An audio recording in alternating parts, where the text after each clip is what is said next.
हदीस पाक की बहुत बड़ी किताब है बुखारी शरीफ। तो हजरत ने जो किताब लिखी उसकी पहली हदीस यही लिखी, इन्नमल अमालु बिन्नियात, के सारे अमाल का दारोमदार नियतों पर है। और बुखारी शरीफ वो किताब है कि जिस किताब को पढ़े बगैर दुनिया का कोई आलिम आलिम नहीं बन सकता। इतनी मोतबर किताब है, इतनी बड़ी किताब है हदीस की। और पहली हदीस हजरत ने जो लिखी है वो यही लिखी, इन्नमल अमालु बिन्नियात, कि सारे अमाल का दारोमदार नियतों पर है। तो हम अपनी नियतों को दुरुस्त कर ले भाई। हम यहाँ क्यों आए हैं? ये इतनी कीमती मजलिस है कि ऐसी मजलिसों पर अल्लाह जो है मग़फ़िरत के फैसले करता है, अल्लाह हिदायत के फैसले करता है, अल्लाह की तरफ से रहमतें नाजिल होती है, बरकतें नाजिल होती है। और अल्लाह पाक फरिश्तों को गवाह बना करके कहता है कि तुम गवाह रहना, मैंने इस मजलिस में आने वालों की मग़फ़िरत कर दी। तो ये ऐसी मजलिस, और यहां अगर हमारी नीयत में खोट होगा तो कुछ नहीं मिलेगा। कहां गए थे? कहीं नहीं। क्या लाए? कुछ नहीं। तो सबसे पहले हम अपनी नियत करें कि भाई हम यहाँ अल्लाह के वास्ते आए हैं, अल्लाह और उसके रसूल की मोहब्बत में आए हैं, ना कि आरिफ खान की मोहब्बत में आए। आरिफ खान की मोहब्बत में आए तो कुछ भी नहीं मिलेगा भाई। अल्लाह उसके रसूल की मोहब्बत में आए हो तो अल्लाह की ज़ात से उम्मीद है कि जरूर भी जरूर मग़फ़िरत के साथ जाओगे, हिदायत के साथ जाओगे। हाँ, और मैं खुद ये दुआ करूंगा कि अल्लाह इस मोहब्बत को तू तेरी मोहब्बत से बदल दे और हर एक की मग़फ़िरत फरमा। हाँ, ये ना देखो कि कौन आया है, ये देखो कि क्यों आया है। ये ना देखो कि कौन कह रहा है, ये देखो कि क्या कह रहा है। भाई मैं एक पैगाम देने के लिए आया हूं, एक मैसेज देने के लिए आया हूं, अल्लाह के दीन की बात करने के लिए आया हूं, एक मुज़ाकरा करने के लिए आया हूं, एक फिक्रों को, एक कुड़न को लेकर के आया हूं, जो कुड़न और जो फिक्र सहाबा इकराम रज़ी अल्लाह ताला अन्हु के सीनों में थी कि मेरी उम्मत जहन्नम की आंख से बचकर, अल्लाह के नबी सल्लल्लाहु अलैहि वसल्लम की कुड़न और फिक्र थी कि मेरी ये उम्मत जहन्नम की आंख से बचकर जन्नत में चली जाए। और जहन्नम से बचकर जन्नत में जाने वाला एक ही रास्ता है, वो है दीन। बस दीन हमारी जिंदगी में होगा,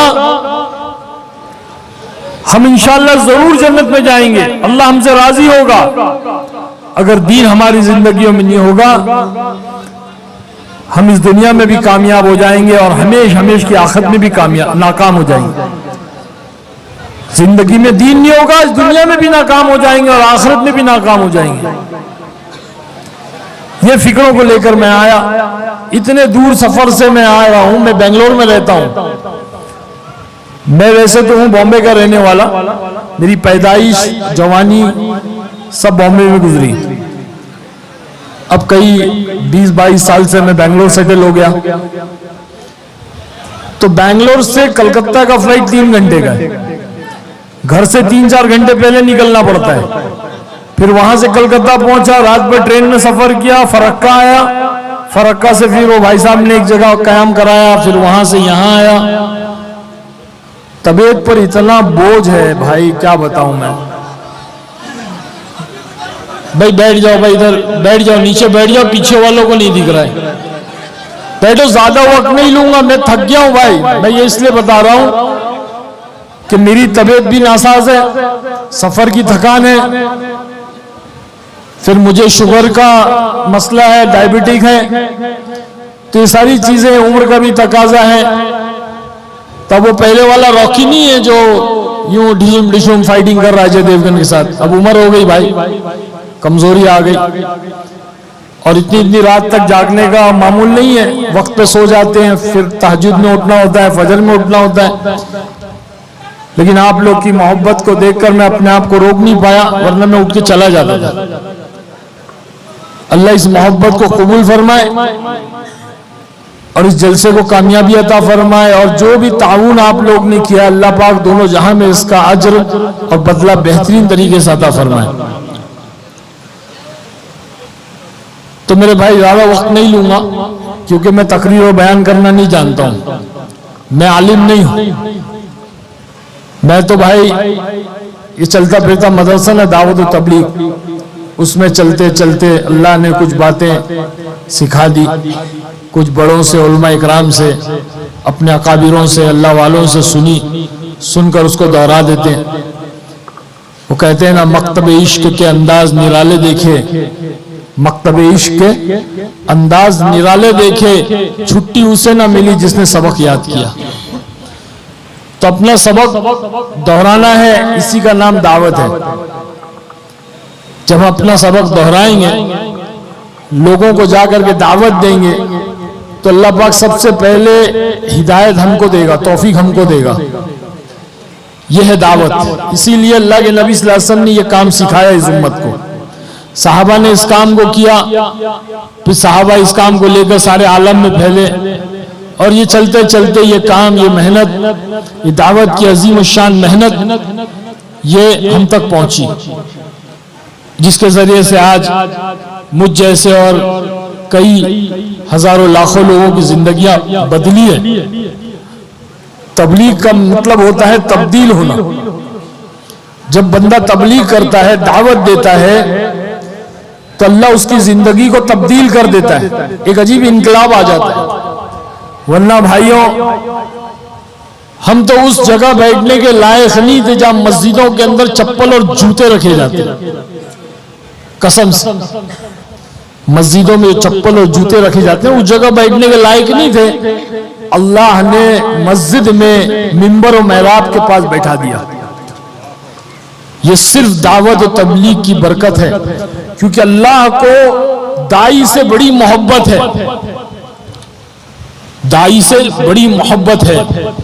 इस बात की दलील यह है कि अल्लाह ने इस दुनिया के अंदर 1.25 लाख अंबिया अलैहिस्सलाम को मबूस फरमाया।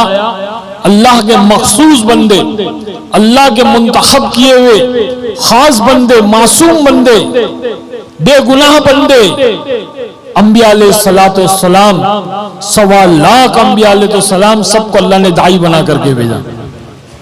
और 1,24,000 सहाबा इकराम जिनसे अल्लाह राजी हो गया और रजा का परवाना दिया, रज़ी अल्लाह ताला अन्हु रज़ुअन, अल्लाह ने कुरान पाक में फरमाया, वो सारे के सारे दाई थे। सहाबा इकराम में सब हाफिज कुरान नहीं थे, और सब आलिम नहीं थे, और सब मुफ्ती नहीं थे, लेकिन सब के सब दाई थे, दाई। और सबसे बड़ी बात कि सरवरे कौनैन, सरकार दो आलम, अहमद मुस्तफा मोहम्मद मुस्तफा सल्लल्लाहु अलैहि वसल्लम, जिनकी तुफैल में अल्लाह पाक ने इस कायनात को बनाया, उनका मकाम और मर्तबा हम सारे जानते हैं कि बादस्त खुदा बुजुर्ग तू ही किस्सा मुख्तसर, कि अल्लाह के बाद में अगर कोई शख्सियत है, कोई हस्ती है, तो वो जनाब रसूलुल्लाह सल्लल्लाहु अलैहि वसल्लम की। और अल्लाह पाक ने उनको सारे नबियों का इमाम बनाया, सारी इंसानियत का इमाम बनाया, सारे नबियों का नबी बनाया, और उनको दाई बना करके भेजा। और उससे आगे की बात कि अल्लाह रब्बुल इज्जत से बड़ा कोई नहीं इस कायनात के अंदर। अल्लाह रब्बुल इज्जत बजाते खुद दाई है, सबसे पहला दाई इस कायनात के अंदर अल्लाह रब्बुल इज्जत है, क्योंकि सारी इंसानियत को खैर वाले घर की तरफ, अमन वाले घर की तरफ, जन्नत की तरफ अल्लाह ने बुलाया है। सारी इंसानियत को अल्लाह ने बुलाया, तो अल्लाह सबसे बड़ा दाई है। दाई का मकाम अल्लाह के नजदीक बहुत बड़ा है, और ये दावत और तबलीग की मेहनत में लगाकर हर एक ईमान वाले को उसका मकसद समझाया जा रहा है। हाँ, मेरी जिंदगी का मकसद तेरे दी की सरफराजी, मैं इसीलिए मुसलमान, मैं इसीलिए नमाजी। अल्लाह पाक ने इस उम्मत में हमें इसीलिए पैदा फरमाया है कि हमें एक जिम्मेदारी दी है। पिछली कौमों को, पिछली उम्मतों को यह जिम्मेदारी नहीं दी गई थी। हाँ, अल्लाह ने इस उम्मत को दी और इसकी तारीफ फरमाई। कुंतुम खैरा उम्मतिन उखरिजत लिन्नास तामरूना बिल मारूफ व तनहौना अनिल मुनकर व तुमिनूना बिल्लाह। अल्लाह कह रहा है तुम बेहतरीन उम्मत हो, तुम बेहतरीन उम्मत हो। क्यों बेहतरीन हो? खेती करती हो इसलिए, तुम इंजीनियर हो इसलिए, तुम डॉक्टर हो इसलिए, तुम साइंटिस्ट हो इसलिए, तुम फला हो इसलिए, तुम फला हो इसलिए ना। कुंतुम खैरा उम्मत उखरिजत लिन्नास, इंसानों की नफा रिसानी के लिए तुम्हें भेजा गया है। तामरून बिल मारूफ व तनहौना अनिल मुनकर, कि लोगों को तुम भलाई का हुक्म करोगे और बुराई से रोकोगे। इसलिए पैदा किया है इस उम्मत के अंदर हर एक ईमान वाला मर्द और हर एक ईमान वाली औरतों से अल्लाह कह रहा है कि तुम्हें इसलिए पैदा किया है, तुम्हारी जिंदगी का मकसद ये है। रोजी तो तुम्हें हम देंगे, अल्लाह कह रहा है। हाँ, रोजी हम देंगे, तुम उसकी फिक्र मत करो। तुम्हें जो रोजी कमाने का जरिया हमने दिया है, वो रोजी कमाने का जरिया और असबाब भी हमने दिया है। उसके अंदर मेहनत करो, इतनी मेहनत करो कि जितना तुमको इख्तियार दिया गया। ज्यादा टेंशन मत लो, ज्यादा परेशान मत हो। पालने वाली जात तो अल्लाह की है, इख्तियार दिया अल्लाह ने, इतना करो बस, हद से ज्यादा मत गुजरो। जो मुकद्दर में लिख दिया गया है, एक दाना भी उससे कम नहीं मिल सकता। जितना लिखा अल्लाह मिलकर रहेगा। ये ईमान है, यही ला इलाहा इल्लल्लाह का यकीन। करने वाली जात मेरे अल्लाह की है, देने वाली जात अल्लाह की है। जिसने इस दुनिया में जिंदगी दिया है, जो हमें सांसें दे रहा है, जो हमारे लिए हर चीज मुहैया कर रहा है, वो हमारे मुकद्दर की रोजी हमें देगा। रोजी के चक्कर में, रोजी के चक्कर में मैं नहीं जा सकता अल्लाह के रास्ते में। 3 दिन नहीं जा सकता, 40 दिन नहीं जा सकता, 4 महीने नहीं जा सकता। अरे क्या मकसद बना लिया भाई जिंदगी का? रोटी कपड़ा और मकान, बीवी बच्चे और दुकान, ये मकसद बना लिया हमने।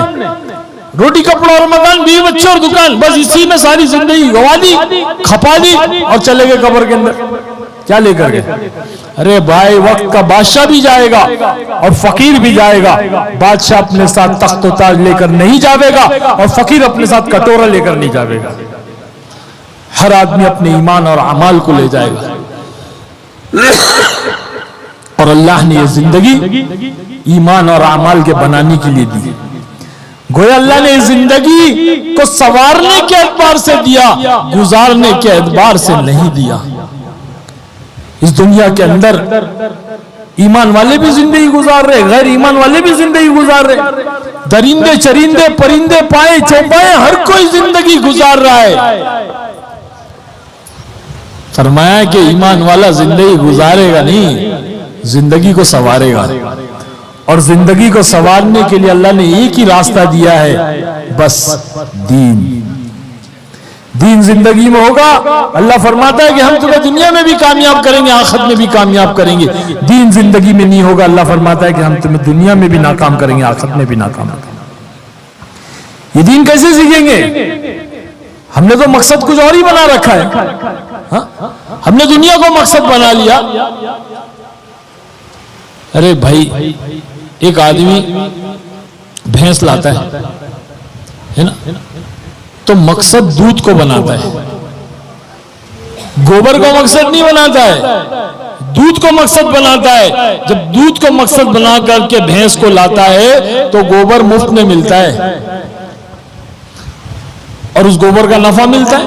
गोबर गैस बनती है, गोबर को जमा करते हैं, फिर उसको जो है बेचते फरोख्त करते हैं। लेकिन मकसद गोबर को नहीं बनाता है, मकसद दूध को बनाता है। तो दूध जो है वो जन्नत की मानिंद है और गोबर जो है वो दुनिया की मानिंद है। अरे बोलो ना, समझ में आ रही बात? समझ में आ रही बात? हाँ, दूध जो है जन्नत की मानिंद है और गोबर जो है दुनिया की मानी है। तो जब मकसद दूध को बनाएंगे तो गोबर मुफ्त में मिलेगा, मिलेगा कि नहीं मिलेगा? तो जन्नत आखिरत को बनाएंगे, मकसद आखिरत को बनाएंगे, जन्नत को बनाएंगे, तो दुनिया जो है वो तो मुफ्त में मिलनी मिलनी। अल्लाह के नजदीक इस दुनिया की कोई हैसियत नहीं है। तो मेरे भाई बुजुर्गों, दोस्तों, जब हम दावत का काम करेंगे, अल्लाह के रास्ते में वक्त लगाएंगे, तो ये चलता फिरता मदरसा है। मैं सबसे पहली मर्तबा 3 दिन के लिए गया। कैसे गया? 2 घुट पानी पी लेता हूं, पानी पिला दो।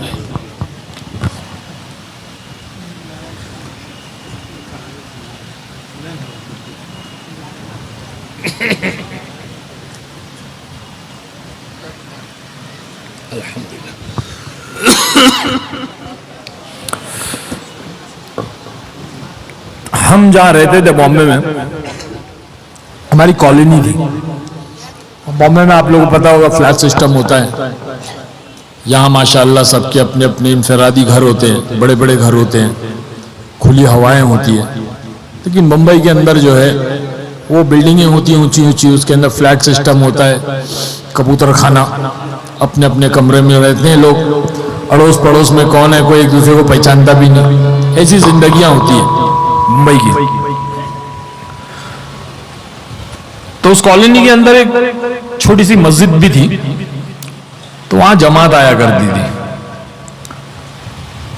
तो जब भी जमात आती तो हमारे बड़े भाई साहब यूसुफ खान साहब, अल्लाह उनको जज़ाए खैर दे, अल्लाह उनकी उम्र दराज करे, उनका 40 दिन अल्लाह के रास्ते में लग चुका था। तो उनको एक फिक्र पैदा हो गई, एक दायाना सिफत उनके अंदर आ गई। दाई की जो फिक्र होती है ना, वो ये होती है कि भाई मेरे साथ साथ ये सारी उम्मत जन्नत में जाए। अल्लाह के नबी की उम्मत है ये, अल्लाह के नबी की उम्मत जहन्नम की आग से बचे और जन्नत में जाए। तो उनको, मैं तो उनका भाई, बहुत अच्छे दोस्ताना आते हैं हमारे ताल्लुकात, आज भी है अल्हम्दुलिल्लाह। तो फिक्र पैदा हुई कि भाई ये कैसे जो है अल्लाह के रास्ते में निकले और कैसे ये इन चीजों से बाहर आए। ये फिल्मों में काम करना, ये नाचना गाना, ये सारी चीजें तो हराम है, गुनाह है, अल्लाह को नापसंद है। तो जमात जब भी आती तो उसको कहते कि भाई मेरे भाई से मुलाकात करो। तो जमात भी ठीक है मुलाकात करेंगे। तो बेचारे बड़े मायूसी के साथ कहते कि नहीं वो मुलाकात नहीं करता है, जमात से नहीं मिलता है। क्योंकि मेरे जहन में ये एक मिसकॉन्सेप्ट था, एक जो है वो मेरे जहन में बदगुमानी थी कि जमात वाले लोगों को अल्लाह के रास्ते में बोलकर ले जाते हैं और जो है वो मुल्ला मौलवी बना देते हैं। इनको काम धंधा नहीं है, ये तो जब झोली पोटली वाले घूमते रहते हैं और लोगों पकड़ पकड़ के 40 दिन 4 महीने। ये गलत फहमी थी, बहुत बड़ी गलत फहमी जो शैतान ने आज पूरी दुनिया में फैला के रखा है। तो मैं मुलाकात नहीं करता।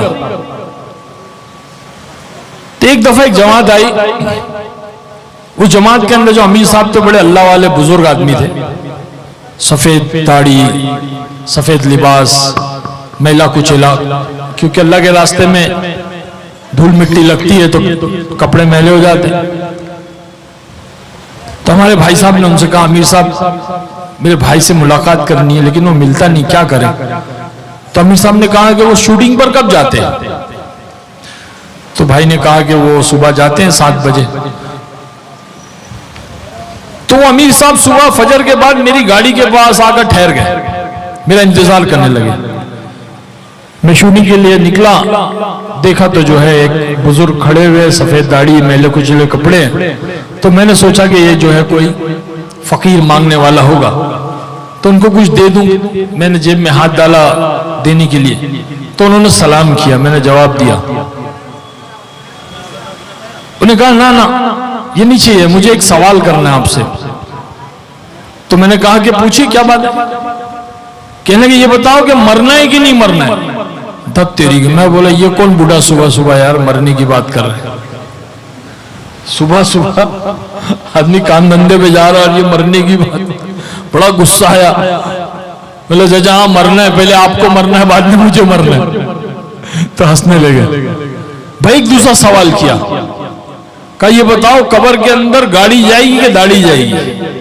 अल्लाहू अकबर। एक तो पहले ही दिमाग सटक गया था, पहले ही गुस्सा आ गया था, और ये दूसरा अजीब सवाल है, कब्र के अंदर गाड़ी जाएगी कि दाढ़ी जाएगी? तो मैंने गुस्से में कहा आपका दिमाग खराब हो गया, कब्र के अंदर गाड़ी कैसे जाएगी, कब्र के अंदर तो दाढ़ी जाएगी। तो कहने लगे हाँ कब्र के अंदर गाड़ी नहीं जाएगी, कब्र के अंदर दाढ़ी जाएगी। तो गाड़ी वाली जिंदगी के लिए वक्त जाया क्यों करते हो, दाढ़ी वाली जिंदगी क्यों नहीं अख्तियार करते? दाढ़ी वाली जिंदगी तो जनाब रसूलुल्लाह सल्लल्लाहु अलैहि वसल्लम की जिंदगी। बस ये बात जो है दिल पे ऐसे छू गई, हाँ दिल से निकले जो आह असर रखती है, पर नहीं ताकत परवाज मगर रखती है। वो कहकर सलाम करके चले गए। मैं गाड़ी स्टार्ट करके शूटिंग पर निकला, रास्ते भर मेरे दिमाग में वही उनकी बात घूम रही कि कब्र में गाड़ी जाएगी कि दाढ़ी जाएगी। कब्र वाली जिंदगी, गाड़ी वाली जिंदगी क्यों जो है वक्त जाया कर रहे हो, दाढ़ी वाली जिंदगी क्यों नहीं अख्तियार करते? दाढ़ी वाली जिंदगी जनाब रसूलुल्लाह सल्लल्लाहु अलैहि वसल्लम की जिंदगी। बस दोस्तों वहां से जिंदगी का रुख बदलना शुरू हुआ। फिर एक जमात आई इंग्लैंड से, उसमें जो अमीर साहब थे वो बहुत बड़े डॉक्टर थे, और सब नौजवान बच्चे मुझसे मिलने की बड़ी तमन्ना कर रहे थे। उन्होंने मेरी सारी फिल्में देखी थी। तो भाई ने कहा कि एक जमात आई है, वो सारे नौजवान बच्चे तेरे फैन हैं, तुझसे मिलना चाहते हैं। तो अमीर साहब आए हैं तो मिल ले। तो मैंने अपॉइंटमेंट दे दिया, अमीर साहब से मुलाकात हुई। तो अमीर साहब ने 1 घंटा मुझसे अंग्रेजी में बात करी, क्योंकि उनको हिंदी आती नहीं थी, उर्दू आती नहीं थी, वो इंग्लैंड में रहते थे, वहीं पले बड़े थे। तो अंग्रेजी में जब उन्होंने बात की तो मुझे महसूस हुआ कि यार मैं तो समझता था कि ये जमात के अंदर सिर्फ ये झोली पोटली वाले लोग जाते हैं, जिनको काम धंधा नहीं वो जाते हैं। ये इतना बड़ा डॉक्टर एमडी है और इतना बड़ा सर्जन है, और ये इतनी अच्छी इंग्लिश में मेरे से बात कर रहा है। मेरे को पूरा उसने इस्लाम क्या है, अल्लाह की जात क्या है, अल्लाह के रसूल सल्लल्लाहु अलैहि वसल्लम कौन है, उनका मर्तबा क्या है, वो उसने मुझे 1 घंटे में समझाया। फिर उसके बाद उन्होंने कहा कि हमारे बच्चे जो आए हुए साथ में नौजवान, वो आपसे मिलना चाहते हैं, आप मरकज में आ जाओ। तो मैंने वादा कर लिया, मरकज गया। मरकज में जब मैं गया, जैसी मस्जिद में, तो पब्लिक पीछे रॉकी आ गया, रॉकी आ गया। अब उस वक्त तो क्लीन शेव थे, वही शूटिंग पर से मैं आया था। तो बच्चे पीछे और मुझे ले आके कमरे में बैठा दिया। वो कमरे में स्पीकर लगा हुआ था, मैं तन्हा जाके वहां बैठ गया, वो बयान सुनने लगा।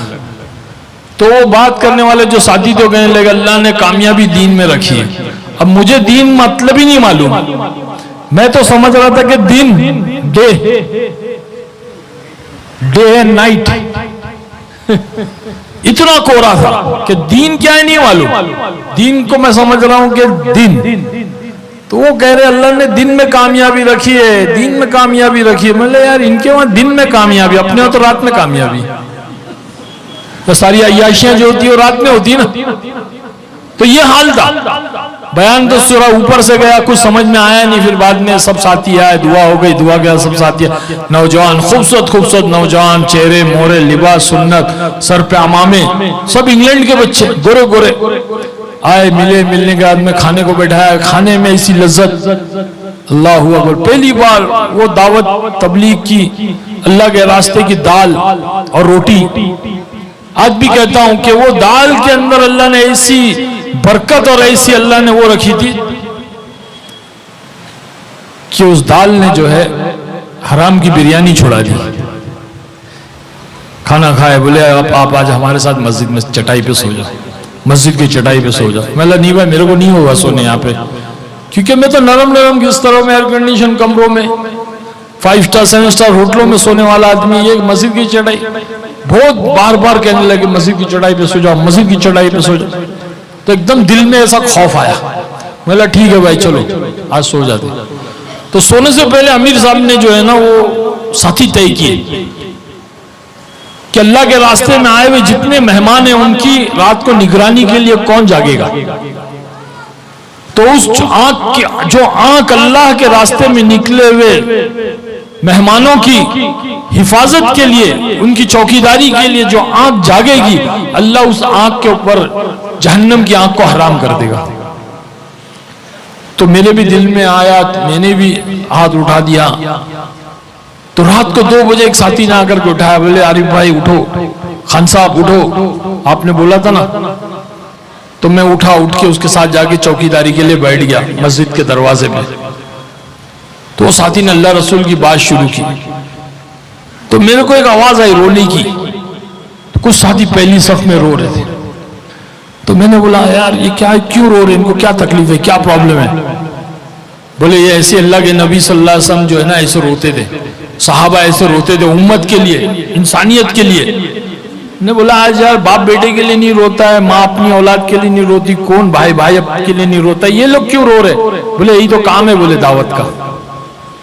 दावत का यही तो काम है कि दिन में अल्लाह के बंदों को अल्लाह की तरफ बुलाने का और रात को फिर अल्लाह के सामने रो के गिड़गिड़ाने का और हिदायत को मांगने का। हमारे बॉम्बे में एक बहुत मशहूर मौलाना गुजरे रहमतुल्लाह अलैह, मौलाना यूनुस साहब रहमतुल्लाह अलैह, पूना वाले, बहुत बड़े अल्लाह वाले थे। बड़ी मेहनत की महाराष्ट्र में उन्होंने, महाराष्ट्र के अंदर, कोकण के अंदर उन्होंने बड़ी मेहनत की। तो वो अक्सर अपने बयान में कहते थे, अरे कहाँ मिलेंगे ऐसे साथी, कहाँ मिलेंगे ऐसे नौकर, कहाँ मिलेंगे ऐसे गुलाम, कहाँ मिलेंगे ऐसे खादिम जो अपना लगाते, अपना लुटाते हैं, अल्लाह के रास्ते में फिरते हैं, अपना सब कुछ लगाते हैं और अपने आप को थकाते हैं, फिर रातों को उठकर रोते हैं और कहते हैं अल्लाह माफ कर दे, माफ कर दे, जैसा करना था वैसे नहीं किया।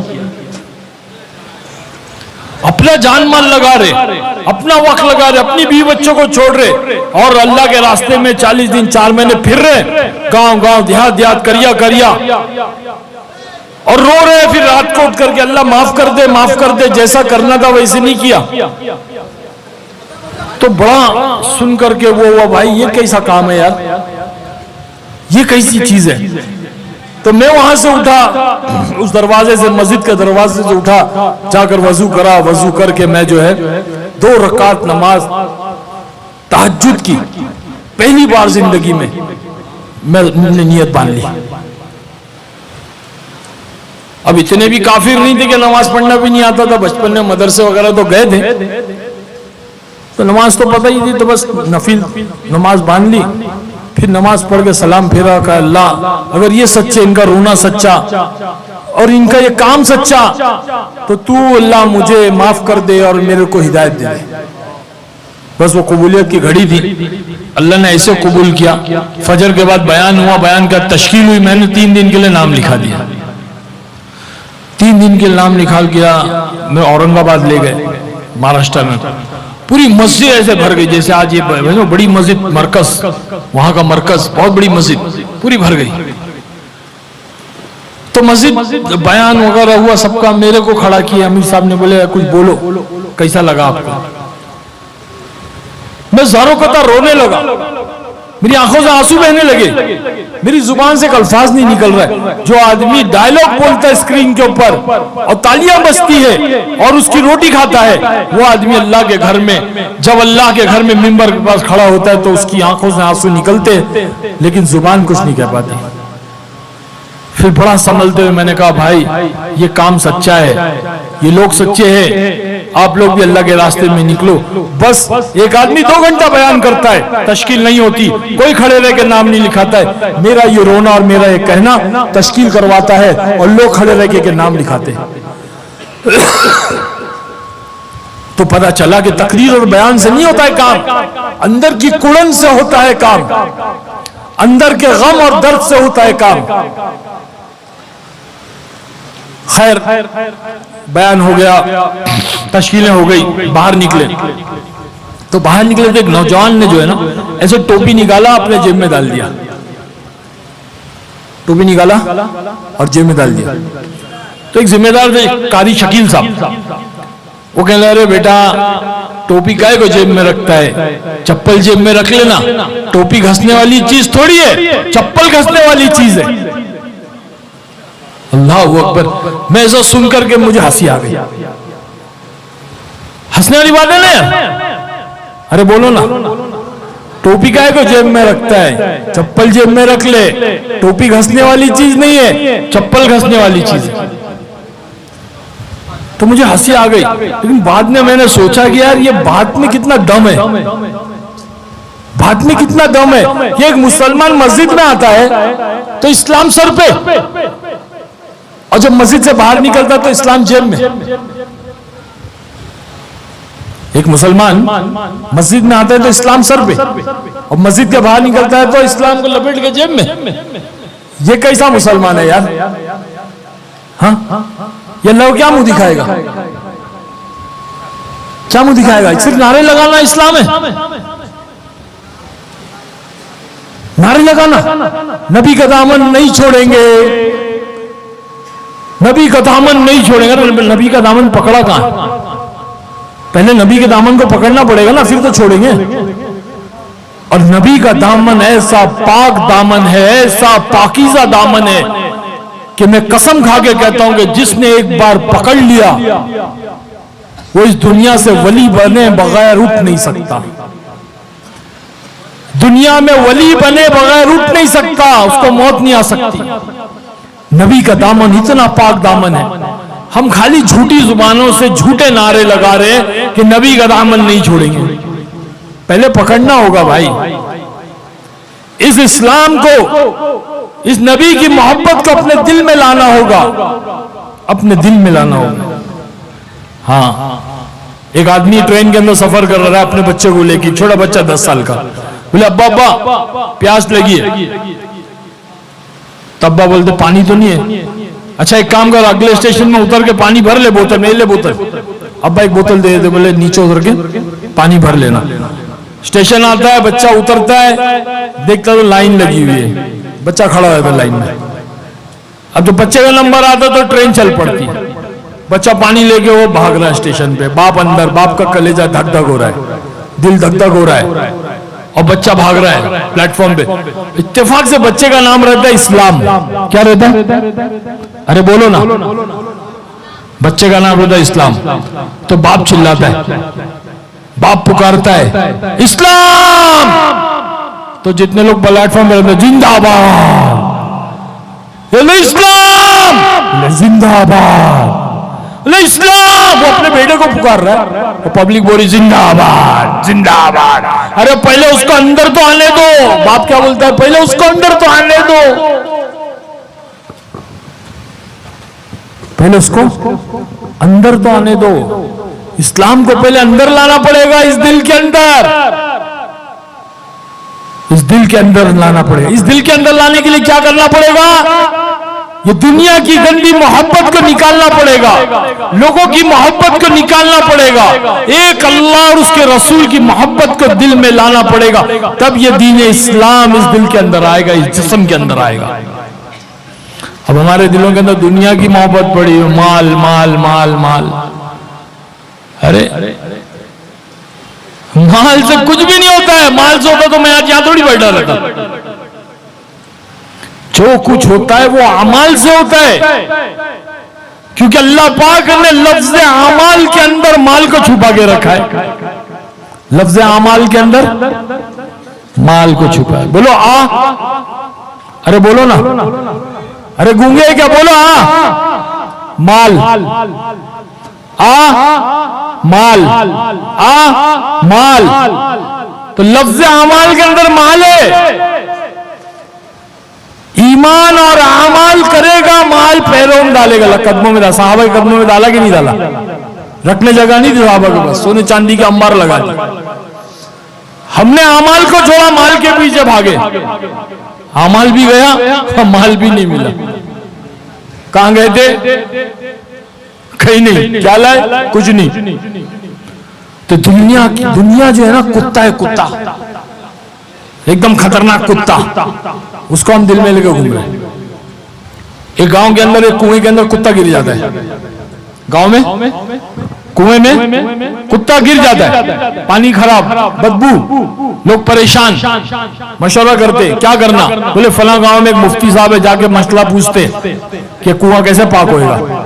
अब मुफ्ती साहब क्या जाते, बोले मुफ्ती साहब हमारे गांव में कुएं के अंदर कुत्ता गिर गया, क्या करना। मुफ्ती साहब बोलते हैं कि भाई 200 डोल पानी निकालो, फेंको, पानी पाक हो जाएगा। अब लोग जोश और खरोश में आते हैं और जज्बात में जो है 400 डोल निकाल के फेंके। 200 की जगह 400, लेकिन बदबू जाती नहीं, सड़ान जाती नहीं, कुआं पाक होता नहीं। फिर परेशान होकर जाते वापस। अरे बोले मुफ्ती ने हमको क्या बोला यार, चलो जाते बात करते। अरे मुफ्ती साहब कुछ भी नहीं हुआ, हमने तो 400 निकाल दिया, कुछ भी नहीं हुआ। तो मुफ्ती परेशान, ऐसा कर 200 में हो जाना चाहिए था, 400 निकाल दिया फिर भी पाक नहीं हुआ। सब लोग मुफ्ती को है ना गाली गलौज करते हुए, बुरा भला बोलते हुए जाते हैं। तो मुफ्ती साहब के दिमाग में बात है, भाई इधर इधर इधर इधर। बोले कुत्ता निकाला कि नहीं निकाला? बोले नहीं, कुत्ता तो नहीं निकाला। चले कुत्ता तो नहीं। तो पहले कुत्ते को निकालो दिल के अंदर से मेरे भाई, ये पैगाम देने के लिए आए हो। रोटी कपड़ा और मकान, बीवी बच्चे और दुकान को निकालो दिमाग से। हाँ, मेरी जिंदगी का मकसद तेरे दी की सरफराजी, मैं इसीलिए मुसलमान, मैं इसीलिए नमाज। अल्लाह वो दौलत देगा, वो इज्जत देगा, वो बरकत देगा, वो औलाद देगा, अल्लाह की कसम बंदा तसव्वुर नहीं कर सकता। 5 वक्त की नमाज को गांठ बांध लो कि हर हाल में, किसी भी हाल में 5 वक्त की नमाज पढ़ना ही पढ़ना है, चाहे दुनिया इधर की उधर हो जाए। अरे अल्लाह का शुक्र है आज हम लोग मस्त हिंदुस्तान के अंदर खा रहे पी रहे मजे कर रहे। भाई फलस्तीन वालों का हाल देखो, गाजा वालों का हाल देखो, दूसरे मुल्कों का हाल देखो, उसमें भी नमाज नहीं छोड़ रहे भाई लोग। हम क्या मुंह दिखाएंगे अल्लाह को और उसके रसूल को? फजर की नमाज में अल्लाह पाक ने रोजी की बरकत को रखा है। हाँ, फजर की नमाज में हम दिन भर परेशान रहते हैं। वैसे मुर्गी को दाना फेंक दो ना तो इधर से चुनती, उधर से चुनती, उधर से चुनती, वैसा हाल हमारा रहता है। और फिर बरकत भी नहीं रहती उसके अंदर। रोजी देने वाला अल्लाह है, वो तो देगा, लेकिन अगर एक कटोरे के अंदर रख दे मुर्गी को तो कैसा छांव में बैठ के खाएगी, छांव में खाएगी, वो उसकी मुकद्दर की रोजी। अब उसी दाने को फैला दो, वो धूप में चुनते चुनते चुनते परेशान हो जाए। तो वैसा अल्लाह फैला के देता है, जा तेरे मुकद्दर के ले जा। अल्लाह तो वादा खिलाफ नहीं है, अल्लाह ने लिख दिया मुकद्दर, वो तो देगा ही। काफिर को देता है, मुशरिक को देता है, गैर ईमान वाले को देता है, गुनहगार, बदकार, सियाकार, जानी, चोर, लुटेरे, डाकू को देता है। तो हमको नहीं देगा क्या? लेकिन बरकत नहीं देगा। नमाज के बगैर बरकत नहीं मिलेगी। वाहमुर अला बिस्सलात वास्तबिर अलैहा ला नसलुका रिज़्क़न नहनु नरज़ुकुका वल आक़िबतु लित्तक़वा। अल्लाह ने ऐलान कर दिया, अपने हबीब से कह दिया, अपने महबूब से कह दिया, जिनके लिए कायनात को बनाया उनसे कह दिया कि आप रोजी की फिक्र ना करें, रोजी तो हम आपको देंगे। हाँ, बेहतरीन सिला तो तकवे का है, परहेजगारी का है। अल्लाह अकबर। अपने नबी से नहीं कह रहा अल्लाह पाक, सारी उम्मत से कह रहे हैं। हर एक ईमान वाले से जिसने कलमा पढ़ा ला इलाहा इल्लल्लाह मुहम्मदुर रसूलुल्लाह, हर एक से कह रहे हैं अल्लाह पाक नमाज को पकड़ो। नमाज को हर एक मसले का हल नमाज के अंदर अल्लाह ने रखा है। वो तोहफा अल्लाह ने अपने हबीब को अपने पास बुलाकर मेराज में दिया, उसको ठुकरा रहे हैं हम, उसकी कदर नहीं कर रहे। हाँ, नमाज जन्नत की कुंजी, जन्नत की कुंजी, चाबी। चाबी के बगैर ताला खुल सकता है? आपके बोरियों में खुल सकता है क्या? हमारे वहां तो नहीं खुलता है, दुनिया में कहीं भी नहीं खुलता है। चाबी के बगैर ताला खुल सकता है? नहीं खुल सकता है। तो जन्नत की चाबी है, चाबी नहीं रहेगी तो कैसे? 3 दोस्त बंबई आए, किधर आए? अरे बोलो ना, लेट हो गया, रात हो गई, ढूंढते ढूंढते 5 स्टार होटल में पहुंचे। बोले भाई कमरा मिलेगा क्या? तो बोले हाँ कमरा तो है, लेकिन 20 माले पे। कितने माले पे? अरे बोलो यार तब मजा आएगा, कुछ मैं बोलूं कुछ आप बोलो। कितना? 20 माला। तो बोले ठीक है दे दो। बोले लेकिन एक प्रॉब्लम है, लिफ्ट खराब है, अगर आप लेते हो कमरा तो आपको चढ़ के जाना पड़ेगा 20 माला। 20 माला चढ़ के जाना पड़ेगा। या तो आप इधर रिसेप्शन में जो है लॉबी में सोफे पे बैठो, सुबह आएगा मैकेनिक, लिफ्ट बनाएगा, फिर आप लिफ्ट में जाना। तो लोग आपस में मशवरा करते, बोले यार 20 माला चढ़ने की कितना टाइम लगेगा? 15-20 मिनट लगेगा, आधा घंटा लगेगा, आराम आराम से भी जाएंगे तो अपन ले लेते कमरा और चले आते। तो 3 दोस्त के अंदर एक दोस्त जरा छोटे कद का रहता है, वो हकलाता है, ऐसा बात करते ना थोड़ा, तो हकलाता है वो। तो तीनों बोलते चलो ठीक है ले लो कमरा, चाहते चढ़ के। तो एक दिमाग में आता है एक दोस्त के, बोलते यार अपन ना टाइम पास करने के लिए ना कुछ कहानी बोलेंगे, एक जने की कहानी बोलेगा तो 20 माला आ जाएगा, तो मालूम नहीं पड़ेगा, रास्ता सफर कट जाएगा। लेकिन छोटे को बोले तू नहीं बोलना कुछ भी, तू यहां शुरू करेगा तो वहां भी खत्म नहीं होगा तेरा। हकलाता है ना, तो तूने हम लोग दोनों बोले कहानी, तू सुनने का। तो बोले ठीक है, अब शुरू करते चढ़ना। तो एक कहानी शुरू करता है एक दोस्त, बोले मेरे दादा के परदादा के पास में इतना बड़ा तबेला था, इतना बड़ा तबेला था, इतना बड़ा तबेला था, इतना बड़ा तबेला था। 2 माला आ जाता है। तो दूसरा बोलता है भाई कितना बड़ा तबेला था? अरे बहुत बड़ा तबेला था। 5 माला आ जाता है। तो बोले कितना बड़ा था? अरे बोले उसके अंदर 10 लाख बकरियां थी, 5 लाख घोड़े थे, 2 लाख ऊंट थे, और ये इतने लाख था, वो इतने लाख था, लंबी लंबी छोड़ने लगता है। 10 माला आ जाता है। बोलता है यार क्या बात कर रहा है? बोले हाँ था। बोले अब दूसरा वाला शुरू करता है, बोले इसने छोड़ा मैं भी छोड़ता हूं। तो ये बीच में छोटा बोलता चुप चुप चुप खामोश, बोलना नहीं तू, अभी सुन मेरी। बोलता है मेरे दादा के परदादा के पास में बोले इतना बड़ा बांबू था, इतना बड़ा बांबू था, इतना बड़ा बांबू था। अरे बोले कितना बड़ा बांबू? 15 माला आ जाता है। बोले कितना बड़ा बांबू था? बोले जब बारिश नहीं होती थी ना, तो मेरे दादा के परदादा है ना उसको बादलों में डाल के घुमाते थे तो बारिश होती थी। अरे बोले क्या बात कर रहे हो? बोले इतना बड़ा बांबू, उसको रखते किधर थे? बोले तेरे दादा के तबेले में। 19 माला आ जाता है। फिर ये बोलता छोड़ा, सुनो चुप तू चुप यार, क्या बोल रहा है? मेरे दादा के तबेले में रख। 20 माला आ जाता है। अब ये छोटे को बर्दाश्त नहीं होता है, ये फट जाता है। अरे पुलिस सुनो यार, चाबी नीचे ले गई।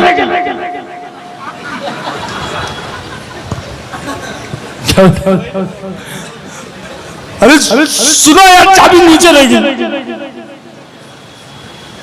हंसने की बात है ना, हंसने की बात है। हाँ लेकिन भाई 20 माले से नीचे आके चाबी ले सकता है, लेकिन एक बार चला गया ना कब्र के गड़े में, तो चाबी लेने नहीं आ सकता, चाबी लेने नहीं आ सकता। हाँ जन्नत की चाबी है, जन्नत की। हर जगह का रिटर्न सुना होगा आपने, Dubai return, Saudi return, America return, Australia return, China return, फला रिटर्न। कब्र रिटर्न सुना है क्या? अरे बोलो सुना है क्या कब्र रिटर्न? और अगर आ गया इधर तो अरे बोलो गफ्फार भाई आ गए यार, ये तो कल परसों मर गए थे। बोले कब्र में हम लोग गाड़ के आए थे, इनको ये कहां से आ गए? भागो, सब भागेंगे यहाँ से, है ना। अब्दुल सत्तार भाई, अरे बोले 1 साल पहले इनको दफन किया था, ये कहां से इधर स्टेज पे आ गए? ये कैसे आ गए स्टेज पे? भागो। तो कब्र रिटर्न नहीं, इम्पॉसिबल। तो मेरे भाई बुजुर्ग दोस्तों, हाँ इस दुनिया में हर चीज सराय फानी देखी नहीं, आगा अपनी मौत से कोई बशर नहीं, आगा अपनी मौत से कोई बशर नहीं, सामान 100 बरस का पल की खबर नहीं, मौत से किसकी रिश्तेदारी है? आज उनकी तो कल अपनी बारी है, आज उनकी तो कल अपनी बारी है। इस दुनिया में हर चीज सराय फानी देखी, हर चीज यहां पे आनी जानी देखी। जो आके न जाए वो बुढ़ापा देखा, जो आके न जाए वो बुढ़ापा देखा, और जो जाके न आए वो जवानी देखी। बैठ जाओ चाचा, वरना मलकुल मौत आ जाएंगे। कब्र में पैर लटक रहे चाचा के, फिर भी इतना गुस्सा रहे यार, अल्लाह रहम करे। हाँ तो मैं क्या बोला था, इस दुनिया में हर चीज सराय फानी देखी, हर चीज यहाँ पे आनी जानी देखी। जो आके न जाए वो बुढ़ापा देखा, और जो जाके न आए वो जवानी देखी। बुढ़ापा आ जाता है तो जाता नहीं, जवानी चली गई तो आती नहीं। इसीलिए हिम्मत का डरता है क्या, हिम्मत का डरता है क्या, देख खुदा करता है क्या, हर तमाशे करके देखा, ये तमाशा करके देख, बेअदब जी के देखा, बाअदब जी के देख। अब बाअदब एक ही रास्ता है, वो है दीन, बस। तो सब नियत करते हैं इंशाअल्लाह दीन को लाएंगे अपनी जिंदगी में, जिंदगी को बदलेंगे। अरे बोलो ना भाई, जोर से बोलो, हाथ उठा करके बताओ। माशाअल्लाह 5 वक्त की नमाज की पाबंदी करेंगे इंशाअल्लाह। कौन कौन करेगा? बहुत सारे लोग नहीं उठा रहे हाथ यार, नहीं करेंगे क्या भाई? सब हाथ उठाना वरना कुफ्र में दाखिल हो जाओगे, कुफ्र में। हाँ सब हाथ उठाओ, ठीक है इंशाअल्लाह। अल्लाह पाक नियत करो, सब अल्लाह के रास्ते में निकलेंगे इंशाअल्लाह, निकलेंगे सब इंशाअल्लाह। रे बोलो इंशाअल्लाह। हाँ इंशाअल्लाह बोलने में कंजूसी कर दो यार, ठीक है। तो अपने इलाके में अपनी बस्ती में जमातें आती है, उसकी नुसरत करो, इलाके में उनके साथ दो, अल्लाह के रास्ते में निकलने की नियतें करके 3-3 दिन 40 दिन 4 महीने अपने बच्चों को भेजो। वरना ये बच्चे हैं ना, आज मैं पूरे हिंदुस्तान में प्रोग्राम करता हूँ तो नौजवान नस्लों को आज बहका करके भड़का करके फंसा करके नशों में मुब्तला किया जा रहा है। हाँ खतरनाक नशों में मुब्तला किया जा रहा है, बच्चियों को बहका करके जो है गलत रास्तों पे लगाया जा रहा है। शहरों में भी हो रहा है, गांव में भी हो रहा है, पूरे हिंदुस्तान में। तो मेरे भाई इससे बचाना अपनी औलाद, अपनी नस्लों को। इसलिए वालिदैन की जिम्मेदारी है कि वालिदैन अपनी जिंदगी को नमूना बना करके पेश करे। सबसे पहले खुद अपनी जिंदगी को बदले, तब्दील करे, दीन को लाए। हमारी आने वाली नस्लें वो नहीं देखी है उन्होंने सहाबा इकराम को, बस यही एक रास्ता है जिनके जरिए से उनकी जिंदगियों को हम उनके सामने ला सकते और खुद को अपने आप को बदल करके उनको बता सकते कि देखो इस तरीके की जिंदगी के लिए अल्लाह ने हमें भेजा है। तो अपने सारे इधर वालिदैन जो मौजूद है, माँ बाप, मैं सबसे दरख्वास्त करता हूँ कि भाई किसी भी तरह से अपनी जिंदगी में दीन को लाने की मेहनत और फिक्र करें। जैसे भी आप लोग ने फिक्र की, ताउन किया, ये मदरसे हैं, मदरसों के जरिए से ही सारे आलम में दीन जिंदा हो रहा है। ये उलमा इकराम की बरकतें हैं, ये रहमतें अल्लाह की तरफ से जो सारे आलम में आज दीन नजर आ रहा है। अगर ये मदरसे नहीं होते, ये उलमा इकराम नहीं होते, तो मेरे भाई हम कब के कब जो है कुफ्र में दाखिल हो चुके होते। इसलिए सब नियतें करोगे इंशाअल्लाह, इस मदरसे को हमेशा ताउन करेंगे। ये वक्ती तौर का था, ऐसा नहीं भाई 100 रुपया दे दिया, 500 रुपया, 1000 2000 दे दिया, हो गया छुट्टी। पूरे साल देते रहो भाई, सदका खैरात ज़कात फितरा देते रहो। हाँ ठीक है, देंगे सब इंशाअल्लाह। बस मेरी भी तबीयत अभी वो हो गई है, मैं ढीला हो गया, बैटरी डाउन। अब मैं जाता हूँ, दुआ कर लें। मौलाना आप दुआ करा दें यार। अभी सिलसिला जारी रहेगा। हाँ तकरीर का सिलसिला जारी रहेगा। मैं इजाजत चाहता हूँ क्योंकि मेरी अब हिम्मत नहीं हो रही बैठने की, सर घूम रहा है मेरा। हाँ वाखिर दावाना अनिल हम्दुलिल्लाहि रब्बिल आलमीन सुब्हानल्लाहि व बिहम्दिही सुब्हानकल्लाहुम्मा व बिहम्दिका नशहदु अल्ला इलाहा इल्ला अंता नस्तगफिरुका व नतूबु इलैक सुब्हान रब्बिका रब्बिल इज्जति अम्मा यसिफून व सलामुन अलल मुरसलीन। पानी पिलाओ। माशाअल्लाह माशाअल्लाह, जज़ाक